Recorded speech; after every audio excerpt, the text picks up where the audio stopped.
Shout out everyone! Good morning po!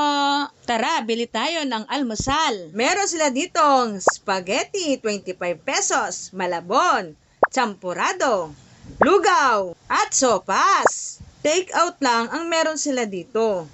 Meron ding biko o kakanin, 25 pesos, at may puto din. Dito kami bumibili ng almusal. Sa halagang 100 pesos, may breakfast na ang mga anak ko. Eh saan ba yan? Dito, sa tapat ng Alphamart, San Rafael, Montalban, Rizal, sa Col S. Cruz Street, malapit sa Summit View Subdivision. Thank you po, Ate Tet. Dito naman tayo bibili ng tanghalian. Minsan, sa sobrang busy, hindi na tayo makapagluto. Buti na lang, may nagluto na para sa daming lutong ulam dito. Ayan, may munggo. Di mawawala pag Friday. Masarap ang toge dito. Ginataang